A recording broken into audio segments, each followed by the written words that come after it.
getting colder and colder outside, and supermarkets have finally sold the last of their Thanksgiving turkeys. So you know what that means. It's coming up on finals! We know. It's not our favorite time of the year either. Upcoming tests mean long nights of studying, stress, and probably some nightmares that involve either sleeping through your English exam or walking into class naked.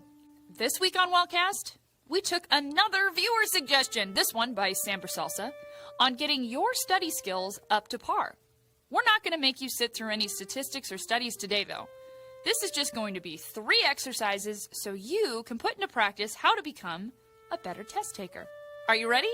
Step 1. Ace your essay with the black, red, green method. This exercise comes from the Royal Literary Fund. And it's a great trick to use when you're tackling a difficult essay question. First, make sure you've got 3 colored pens. You guessed it, 1 black, 1 red, and 1 green.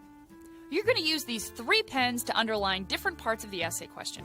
By the end, everything will be underlined so you won't miss anything important. Let's say this is your essay question. In The Great Gatsby, how does Gatsby represent the American dream of the 1920s? Reference 2 quotes from the novel as well as 1 secondary source. Be sure to refer to specific symbolism throughout the novel, including the green light and T.J. Ecclesburg. First, take out your black pen. Black stands for blatant instruction. Something the question requires you to answer to receive full marks. Next, take out your red pen. This will be used for underlying any reference points you've been asked to hit. Finally, take out your green pen. This one's easy. The green pen underlines a green light, which is a hint that the question gives on how to proceed.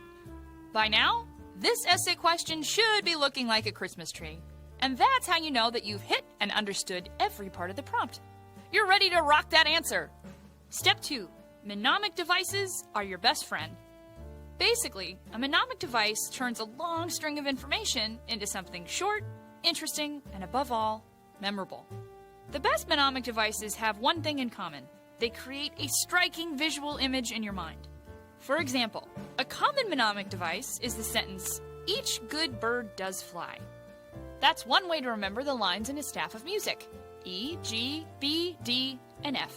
But flying birds aren't very striking. If you're sitting in a classroom chewing on your pencil, a flock of birds might not pop into your head right away if you're straining to remember a musical staff. But what about, "Each gap-toothed billy goat dances fast"?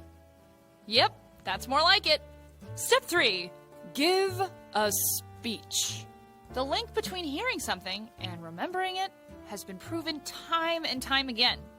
Studies have found that people who have difficulty hearing in certain situations are also more likely to have memory impairment.